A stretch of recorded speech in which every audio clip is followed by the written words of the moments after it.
And guys, so may nag-order sa akin ng mga ice candy. Gusto nila ay 20 pieces. And I have, meron akong 5 flavors dito. So, ginawa kong 4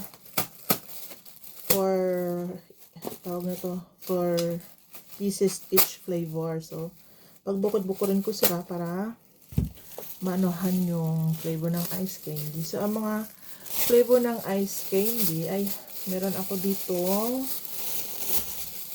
melon. Ayan. So, ilagay ko siya dito.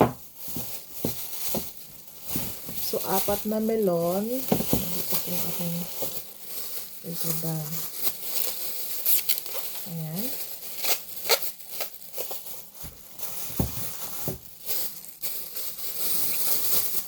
And then, meron ako ditong strawberry flavor. Ito siya.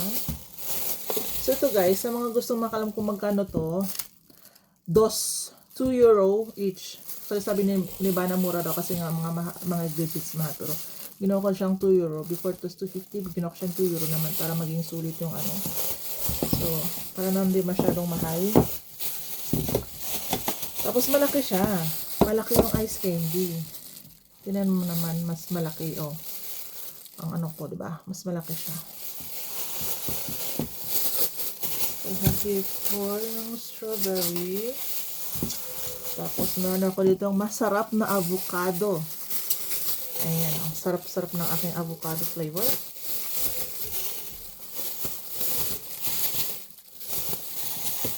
Ayan siya. Ayan.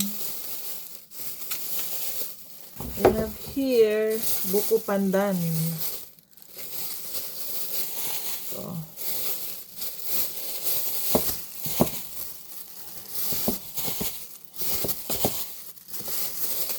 So, thank you Kuya Ramon, Ate Ana sa pag-order. At sa mga friendship ko na nag-order ng aking ice candy. Thank you lahat sa inyo mga suporta. Ayan.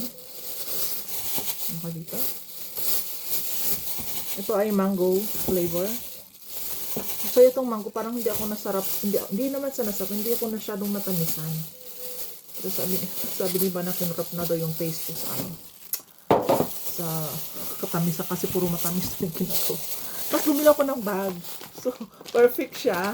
Pag nagde-deliver ako, so kung sino gusto magpa-deliver sa Croningan or saan-saan, ayan, may bag na po panglagay ng aking mga ice candy.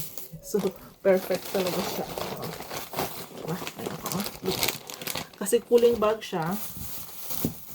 Ayan.